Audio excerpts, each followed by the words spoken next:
BC Bhojpuri. आई भैया एक विरह गीत है जो भगवान कृष्ण और राधा रानी पे दर्शाई गई बा। और देखी भगवान कृष्ण के याद में राधा रानी जी जमुना किनारे बैठ के कैसे कहतारी और कौना भाव में कहतारी, आई सुनी जा सके।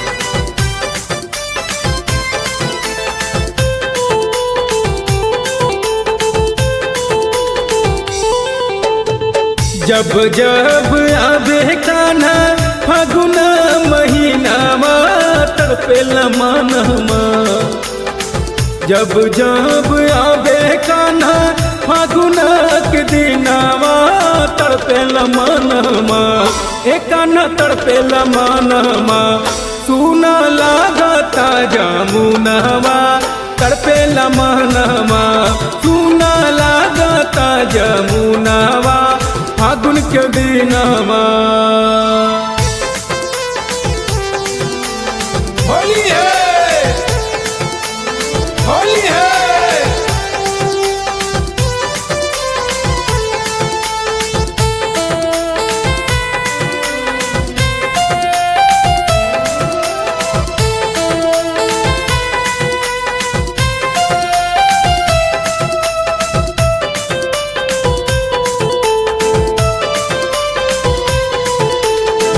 छोड़ के गईला जब से मथुरा नगरिया, बैठी जमुनवा कान्हा देखत रही रहिया।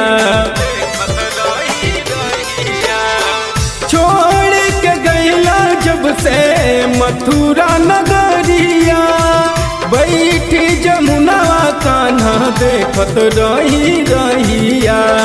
रातों दिन याद आवे तहरे मुस्कानवा होली के दिनवा, रातों दिन याद आवे तहरे मुस्कानवा होली के दिनवा, ए कान्हा होली के दिनवा, सुना लागता जमुनवा होली के दिनवा, सुना लागता जमुनवा तड़पेला मनवा। होली है, होली है।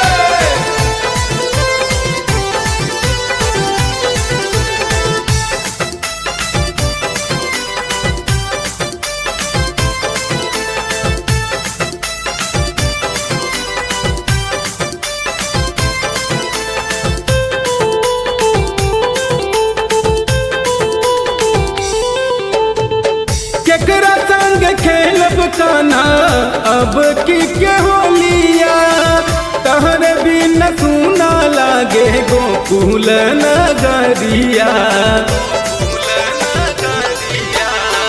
केकरा संग करब कान्हा अब की ठिठोलिया, तहरे बिन सुना लागे गोकुल नगरिया। रातों दिन देखत रही तहरे सपनवा मन कहनवा, रातों दिन देखत रही तहरे सपनवा मन कहनवा, ए कान्हा मन कहनवा, सुना लागता जमुनवा फागुन महीनावा, सुना लागता जमुनवा तड़पेला मनवा। होली है, होली है।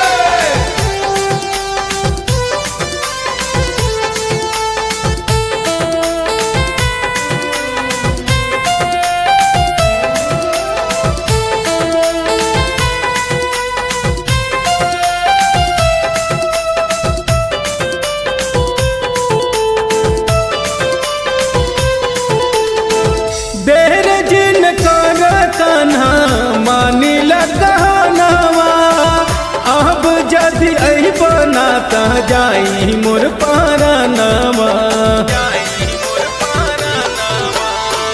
देर जिन कर कान्हा मानी लगनवा, अब जदि आई बनाता जाई मोर परानामा।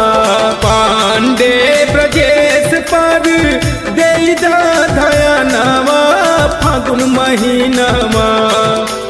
पांडे ब्रजेश पर दे दयानामा फागुन महीनामा। एकाना फागुन महीनामा सुना लगता जमुनावा। फागुन महीनावा सुना लगता जमुनावा मन कहनावा। जब जब आवे कान्हा फागुन महीनावा तड़पेला मनवा। जब जब आवे कान्हा फागुन के दिनावा तड़पेला मनवा। एकाना तड़पेला मनवा सुना लागता जमुनावा। तड़पेला मनवा सुना लागता जमुनावा फागुन के दिनावा।